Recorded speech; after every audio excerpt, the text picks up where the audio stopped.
Nobody can stop this flow. Hallelujah. Hallelujah. వెళ్దాం రండి. ఎలా నిలిచి ఉండాలో మనం నేర్చుకుంటున్నాం. ఎలా నిలిచి ఉండాలో నేర్చుకుంటున్న ఈ తరుణం ఒక వచనం చదువుకుందాం రండి. ఫిలిప్పీయులకి రాసిన పత్రిక 4వ అధ్యాయం 1వ వచనం. ఫిలిప్పీయులకి రాసిన పత్రిక 4:1. ఫిలిప్పీయులకు రాసిన పత్రిక 4వ అధ్యాయము 1వ వచనము. కావున నేను అపేక్షించు నా ప్రియ సహోదరులారా, నా ఆనందమును నా కిరీటమునై ఉన్న నా ప్రియులారా, ఇట్లు ప్రభునందు స్థిరులయుండుడి. నేను అపేక్షించు నా ప్రియ సహోదరులారా, నా ఆనందమును నా కిరీటమునై ఉన్న నా ప్రియులారా, ఇట్లు ప్రభువునందు స్థిరులయుండుడి. ప్రభువునందు ఏక మనస్సు గలవారై ఇట్లు ప్రభునందు స్థిరులై ఉండుడి అంటే నిలబడ్డాము అనుకున్నాం, మనం పడిపోకుండా జాగ్రత్త చూసుకోమన్న తర్వాత, ఎలా నిలబడాలో చెప్పిన తర్వాత, అసలు ఆయన మార్గములలో నడవడం అంటేనే ఆయన క్రియలు చేయడం అని, ఆయన చిత్తానుసారంగానే మాట్లాడడము అని నేర్చుకున్నాం కదా. ఇప్పుడు చూడండి, పౌలు గారు వాడుతున్న ఒక పదం, నా ఆనందమును నా కిరీటమును అయ్యున్న నా ప్రియులారా. హల్లెలూయా. ఏమంటున్నారండి? నా ఆనందం నా కిరీటం మీరే. నా ఆనందం నా కిరీటం మీరే అంటున్నారు. ఒకసారి ఆలోచిద్దాం. పౌలు గారు ఇలా పలకడానికి, పౌలు ద్వారా పరిశుద్ధాత్ముడు ఇలా పలికించడానికి కారణం ఏంటి? యేసు ప్రభు ఒక మచ్చ, డాగు, కళంకం ఏది లేకుండా తన సంఘమును ఎలా నిలబెట్టుకోవాలనుకుంటున్నారో మనం ధ్యానించాం. ఇప్పుడు ఆయన పలుకుతున్న మాట చూడండి, మీరు నా ఆనందం, మీరు నా కిరీటం. ప్రభునందు నిలబడుతున్నప్పుడు, ప్రభు యొద్ద నిలబడుతున్నప్పుడు నా అతిశయ కారణం మీరే అంటాడు. మీకు నేను అతిశయంగాను, నాకు మీరు అతిశయంగాను ఉంటున్నామంటున్నాడు. ఒకరికొకరు అలా తయారవ్వాలి. అంతేకాదు, మీరు స్థిరులై ఉండుడి. ఎలా స్థిరులై ఉండాలి అంటే, ప్రభువునందు స్థిరులై ఉండుడి. ఇట్లు ప్రభువునందు స్థిరులై ఉండుడి. నేను అంటాను, ఇలా ప్రభువునందు నిలిచి ఉండుడి. ఆమెన్. ఆమేన్. స్థిరముగా నిలబడి ఉండడము అంటే పడిపోకుండా ఎలా జాగ్రత్త తీసుకోవాలో, ఎలా శ్రద్ధగా జాగ్రత్తగా అడుగులు వేయాలో కొన్ని ఇన్స్ట్రక్షన్స్ ఈరోజు మనం రిసీవ్ చేసుకోబోతున్నాం. సిద్ధపడదాం. మొట్టమొదటి మాట, ప్రభునందు ఏక మనస్సు గలవారై ఉండుడి. చెప్పండి, మొట్టమొదటి మాట ఏంటి? ప్రభువునందు ఏక మనస్సు గలవారై ఉండుడి. ప్రభునందు ఏక మనస్సు గలవారై ఉండుడి. 2-3 వచనాలు మనం ఆల్రెడీ డిస్కస్ చేసుకుంటూనే ఉన్నాం కనుక ముందుకు వెళ్దాం. ఇదే అధ్యాయం 4-5 వచనాలు చదువుకుందాం. 4-5 వచనాలు. ఎల్లప్పుడూ ప్రభువునందు ఆనందించుడి, మరలా చెప్పుదును ఆనందించుడి. మీ ధనమును సకల జనులకు తెలియబడనీయుడి, ప్రభువు సమీపముగా ఉన్నాడు. దేనిని గురించి చింతపడకుడి, కానీ ప్రతి విషయములోనూ ప్రార్థనా విజ్ఞాపనముల చేత కృతజ్ఞతాపూర్వకముగా మీ విన్నపములు దేవునికి తెలియచేయుడి. హల్లెలూయా. హల్లెలూయా. ఎప్పుడు ఆనందం ఎప్పుడు ఉంటుందండి? ఆ? ఎప్పుడు ఏదో ఒక విచారమే కదా మనల్ని వెంటాడుతూ ఉంటుంది. ఆ ఒక్కటి చెయ్యాలి. ఆ ఒక్కటి ప్రతిరోజు ఏదో ఒక్కటి మన మైండ్‌లో ఉంటూనే ఉంటాయి. అవి ఎలా పరిపాలిస్తాయి తెలుసా మన జీవితాన్ని? ఈ ఒక్కటి అయితే అయిపోయిందన్నట్టుగా పరిపాలిస్తూ ఉంటాయి. నిజానికి ఆ ఒక్కటి ఏనాడు కంప్లీట్ అవ్వదు. ఆ ఒక్కటి అయిపోగానే ఇంకొకటి స్టార్ట్ అవుతది. అంటే ఏనాడైతే మైండ్‌లో నుంచి ఆ ఒక్కటి తీసి, ఆ ఒక్కటి ప్లేస్‌లో ప్రభువు వస్తారో, నేనంటాను చింతలన్నీ పోయి ఆనందం స్టార్ట్ అవుతది. హల్లెలూయా. ఎల్లప్పుడూ ఆనందించే ఒక స్థితి మనం అనుభవించగలం. హల్లెలూయా. హల్లెలూయా. ఇక్కడ చూడండి, ఎంతో కష్టంలో ఉండి, ఎంతో శ్రమలో ఉండి రాస్తున్న మాటలివి. ఇవన్నీ సింపుల్‌గా ఏదో ఫ్లైట్‌లలో తిరుగుతూ లేకపోతే చాలా కంఫర్టబుల్ స్టేజ్‌లో ఉండి పౌలు గారు రాయట్లేదండి. ఆ మాటకొస్తే వారికి ఏ కష్టం లేకుండా, చెరసాల అనుభవం లేకపోతే కనీసం పత్రికలు కూడా రాసే అవసరం ఉండకపోయేదేమో. ఎందుకంటే వారు ఎక్కడికి కావాలంటే అక్కడికి వెళ్ళి మాట్లాడుకోగలరు. చాలా ఫ్రీగా వాళ్ళు ఒకళ్ళనొకళ్ళు చూసుకోగలిగేవారేమో. ఇప్పుడున్నంత టెక్నాలజీ ఉంటే మరీ ఎక్కువగా వారు ఇంకా చాలా అంటే కమ్యూనికేషన్ విషయంలో వారు ఇంకా ఎక్కువగా మాట్లాడుకుంటూ ఉండేవారు. ఒకరి దగ్గర నుంచి ఇంకొకరి దగ్గరికి ఉన్న ప్రతి మాట చాలా ఈజీగా వ్యాపించేదేమో. అప్పుడు పత్రికలతో ఏమవసరం?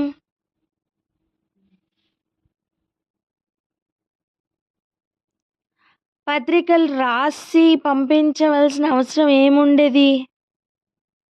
ఉండేది కాదేమో. మీకు గుర్తుందా? మన చిన్నతనంలో ఇన్‌లాండ్ లెటర్స్ ఉండేవి. టెలిగ్రామ్స్ ఉండేవి. ఇప్పుడు అవి వాడుతున్నారా? లేదండి. లేదు. ఆ లెటర్స్‌లో ఎన్నో విషయాలు రాసి పంపించేవాళ్ళు. దూరంగా ఉన్న సమయం వారు గుర్తొచ్చినప్పుడు ఆ లెటర్స్ తీసి చదువుకుంటున్నప్పుడు వారు మరలా మాట్లాడుతున్న అనుభవం వచ్చేది. కానీ ఈ రోజుల్లో అంత అవసరం లేదు. నీకు మాట్లాడాలనిపించగానే నువ్వు ఫోన్ తీస్తావు, కనెక్ట్ అయిపోతావు.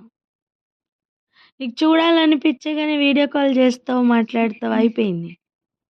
నేనేమంటున్నానంటే వారు ఇబ్బంది పడ్డారు. వారు ఒకరినొకరు చూడాలని అపేక్షించుకుంటూ ఉండేవాళ్ళు. వారు ఒక కీలకమైన కొన్ని విషయాలను మాట్లాడుకోవాలి అన్నప్పుడు వారు ఎదుర్కొంటున్న ఇబ్బందులు లెవెల్ చాలా ఎక్కువ. అంతేకాదు చెరసాల అనుభవాలు వారికి ఎక్కువ. సో, ఒకరితో ఒకరు మాట్లాడుకునే అనుభవం లేకుండా ఉన్న సమయం, వారు ఎంతో ఇరుకులోను, ఇబ్బందిలోనూ ఉన్న సమయం, వారి లోపల నుండి వస్తున్న ఆ ప్రెషర్‌తో కూడిన, ఆ ఒత్తిడితో కూడిన ఒక్కొక్క మాట పత్రికలై మారాయి.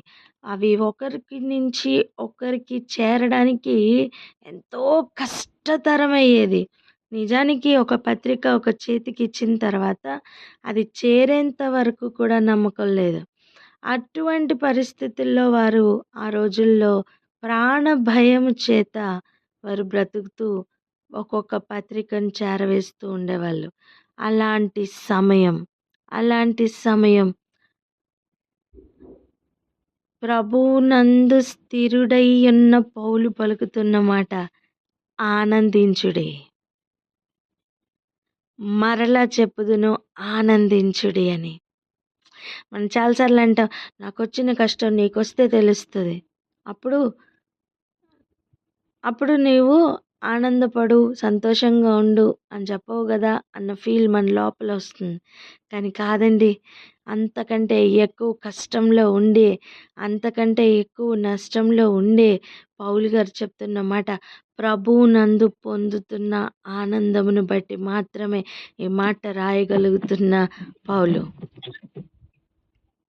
హల్లెలూయా. ప్రభువునందు స్థిరులై ఉండండి అని చెప్తున్న సమయం, ప్రభువునందు ఉంటే చాలు ఆనందం దానంతట అదే వస్తుంది. వెంటనే చెప్పన శక్యము కాని ఆనందం.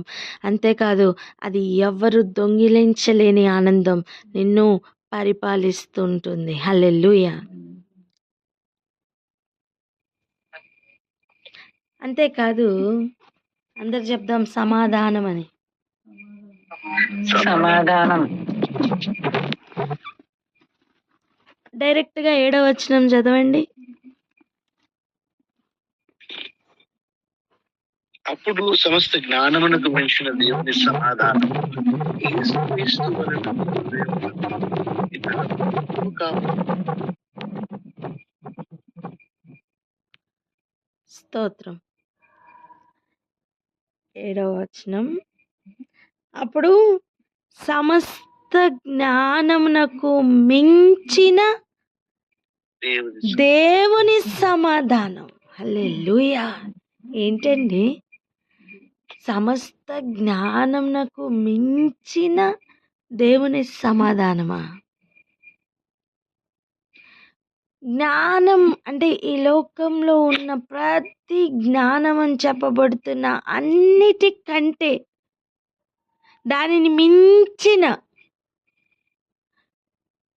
మనం ఎంత జ్ఞానం సంపాదించుకుంటే అంత గొప్పగా ఫీల్ అవుతాం. నిజమే, లోకంలో ఎంత జ్ఞానం సంపాదించుకుంటే అంత గొప్పవారు. కానీ చూడండి, దానిని మించింది ఒకటి ఉందట. ఏంటి? దేవుని సమాధానం. చెప్దామా మాట? దేవుని సమాధానం. దేవుని సమాధానం అంటను కష్టాలని మించిన ఆనందం, జ్ఞానంను మించిన సమాధానం అని. పరిస్థితులన్నిటినీ కూడా దాటిన ఆనందం ఒకటి ఉంది. ఎప్పుడైతే ఈ ఆనందంలో మనం ముందుకు వెళ్తూ ఉంటామో, నిన్ను ఏ జ్ఞానం కలవరపరచడానికి సాధ్యం కాదు. ఈ లోకంలో ఉన్న జ్ఞానం ఎటువంటిది తెలుసా? నువ్వు ఎంత ఎక్కువ తెలుసుకుంటే అంత కలవరం ఎక్కువ అవుతుంది.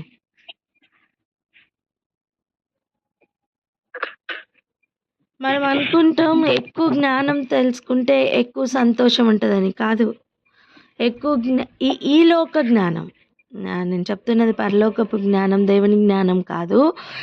ఈ లోకపు జ్ఞానము ఎంత ఎక్కువ తెలుసుకుంటే అంత కలవరం ఎక్కువ అవుతుందండి. ఇప్పుడు ఫర్ ఎగ్జాంపుల్ చూడండి, ఒక 3 రోజుల్లో పెద్ద తుఫాన్ ఉందని చెప్పి ఈ లోకపు జ్ఞానం వలన తెలుసుకున్నాను అనుకో, 3 రోజుల ముందు నుంచే ఏం స్టార్ట్ అవుతుంది? కలవరం స్టార్ట్ అవుతుంది. స్తోత్రం. అసలు అదేమీ తెలియని వానికి అసలు కలవరం ఉంటుందా? ఏముండదు. కానీ ఈ లెవెల్ వేరు. ఈ లెవెల్ ఎటువంటిది తెలుసా? నీకు 3 రోజుల్లో తుఫాన్ ఉంది, ఎంత భయంకరంగా ఉండబోతుందో నీకు తెలుసు. కానీ దానిని మించిన దేవుని సమాధానం నిన్ను పరిపాలిస్తుంది. హల్లెలూయా. జరిగిన కష్టం, జరిగిన నష్టం బట్టి నిన్ను కలవరపరచడానికి ఏ పరిస్థితి కూడా దానికి అధికారం లేదు. ఎందుకంటే నువ్వు దేవునిలో ఆనందిస్తున్నావు. పౌలు గారు ఉన్న అనుభవాలు అటువంటివండి. పౌలు ఉన్న అనుభవం అటువంటిది. మీరు గమనించండి, తను చెరసాలలో ఉన్నప్పుడు ఈ పత్రికలన్నీ రాస్తూ ఉన్నాడు. అక్కడి నుంచి వేరే వాళ్ళకి చేరాలి, ఫిలిప్పీలకి చేరాలి అని తన తన ప్రాణమంతా దాంట్లో ఒక్కొక్క అక్షరంలో పెట్టి రాస్తున్నాడు. అందుకే చెప్తున్నమాట, మీరు నా ఆనందం, నా కిరీటమై ఉన్నారు. మీకు గుర్తుందా? పౌలు నాకు కిరీటం ఉంది అని ఎప్పుడు చెప్తున్నాడండి? ఎక్కడ కిరీటం దొరుకుతుందని చెప్తున్నాడండి? చెప్పండి. ఆ? రాజ్యంలో ఆ, నేను వెడల్పోతాను, నేను వెళ్తాను, నా పరుగు కూడా కడముట్టిస్తాను. అక్కడ నా కొరకు ఏం వెయిటింగ్?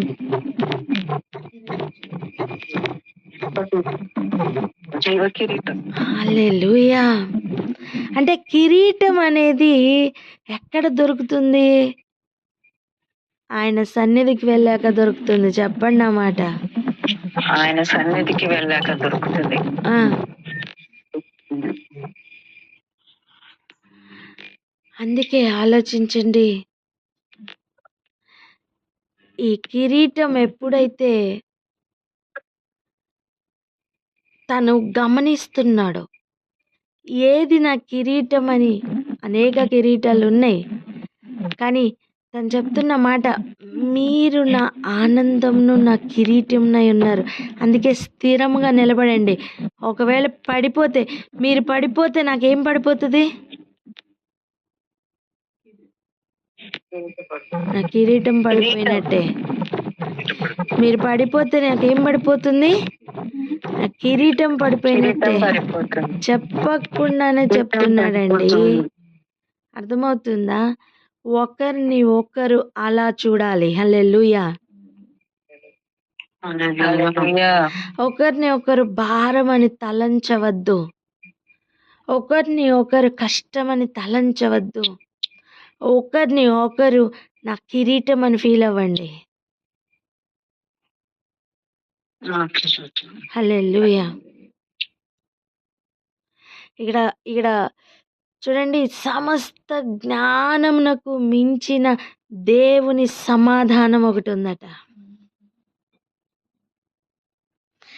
అండ్ అది చూడండి, ఆ దేవుని సమాధానం యేసుక్రీస్తు వలన మీ హృదయములకును మీ తలంపులకును కావలి ఉండును. ఎప్పుడు కావలి ఉండును?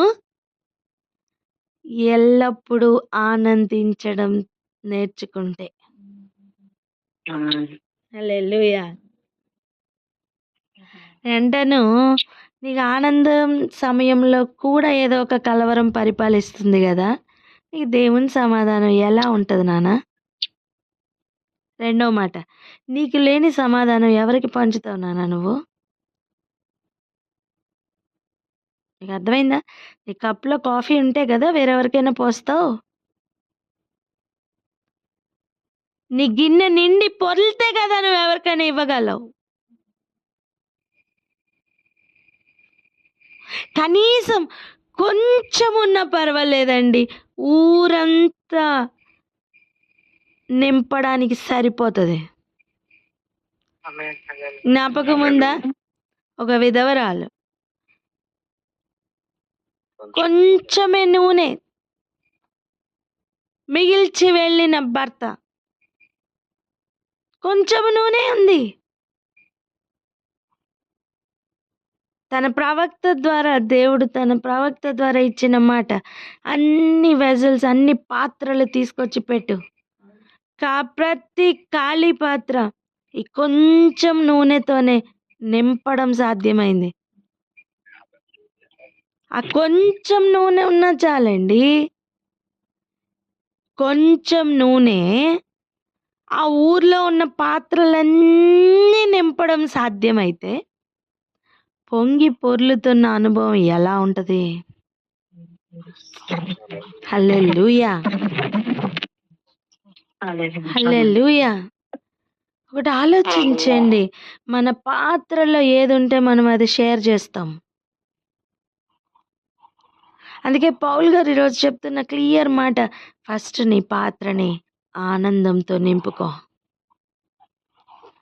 నా ఆనందం అయితే మీరే,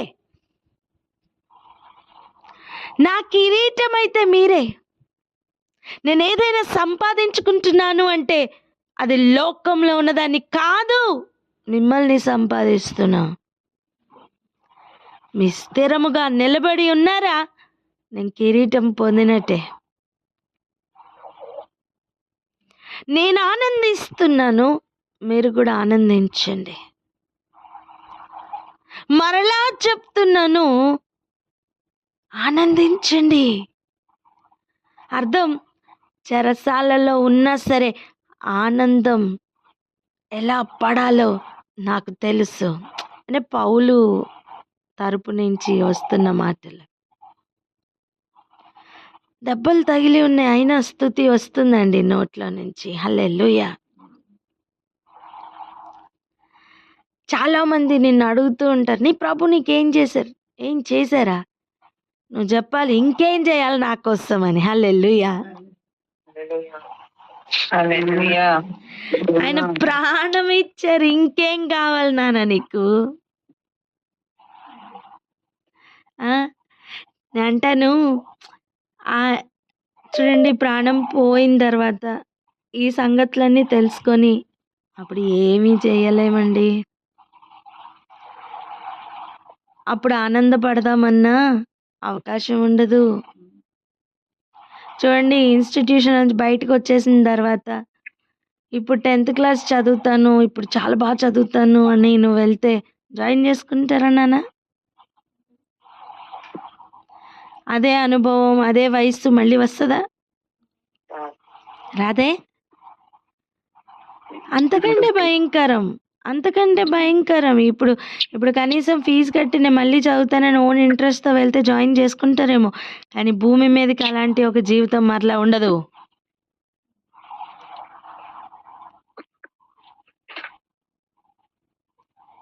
రోజు ఒకటే ప్రార్థన చేసుకుందాం.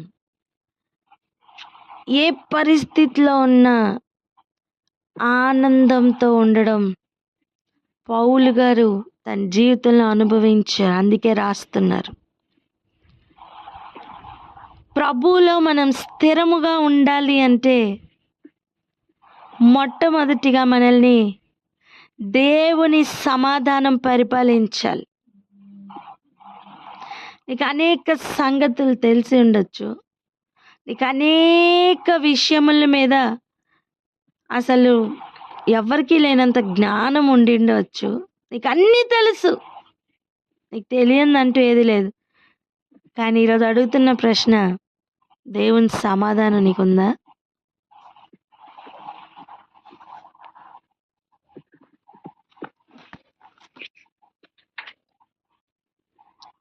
అన్నిటినీ మించిన దేవుని సమాధానం ఉందా? ప్రతి ఒక్కరం మన జీవితంలోకి తొంగి చూసుకుందాం.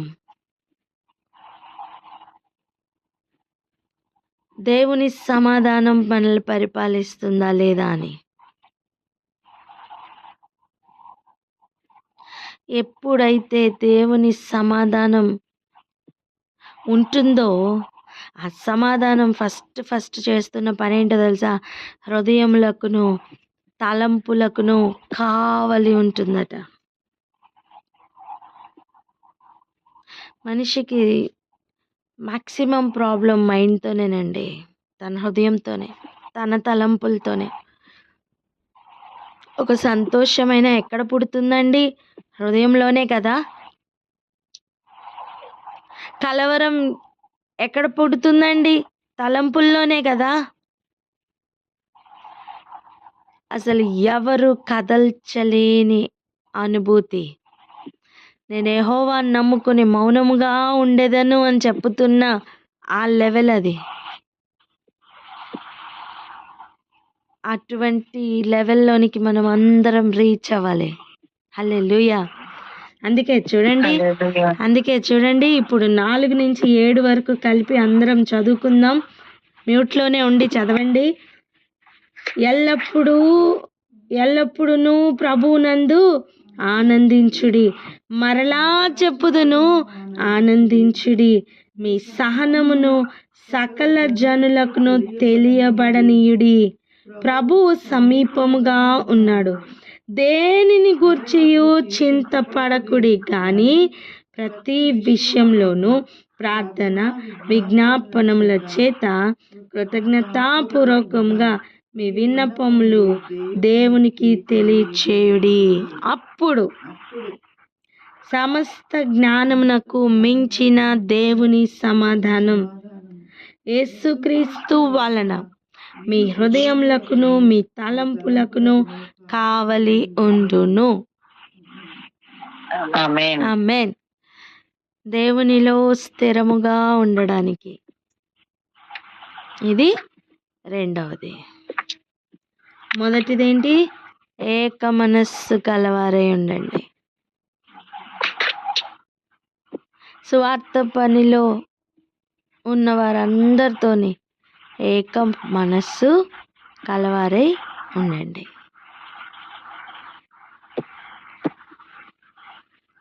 రెండవదేంటి? ఆనందించండి. ఎల్లప్పుడూ ఆనందించే ఒక అనుభవంలోకి వెళ్ళమని చెప్తున్నారు. మరి ఇటువంటి లెవెల్లోనికి మనం వెళ్ళాలని, ఎల్లప్పుడూ మనల్ని వెంటాడుతున్న చింతలన్నిటినీ ఒక్కసారి దులిపేసి, అర్థమైందా? ఇక ఎన్నడూ కూడా అవి తాకని ఒక రీతిలో మన స్పీడ్ పెంచుకొని ఆనందంలో ముందుకు వెళ్దాం. ఇంకేదైనా చెప్పాలా? ప్రభువుకి అన్ని విన్నపములు పంపించేసి నువ్వు నిశ్చింతగా ఉండు. భారం అంతా ఆయన మీద మోపి ప్రశాంతంగా ఉండు. అప్పుడు దేవుని సమాధానం నిన్ను పరిపాలిస్తుంది. మొట్టమొదటిగా నిన్ను పరిపాలిస్తుంది. నీ హృదయం, నీ తలంపులు దేవుని సమాధానంతో నిండుకుంటాయి. అప్పుడు ఖచ్చితంగా క్రియల ద్వారా, నోటి మాట ద్వారా దేవుని సమాధానం బయటకు వస్తుంది. ఆ లెవెల్ ఒకసారి అనుభవించి చూడు, స్వస్థ బుద్ధి వ్యాపిస్తుంది. ప్రతి ఆకు ఔషధమై మారుతుంది. ఈ లెవెల్ని మనం అందరం అనుభవించుదుము గాక. ఆమేన్. ఆమేన్. ఆమేన్. ప్రార్థన చేసుకుందాం అక్క. ఆమేన్.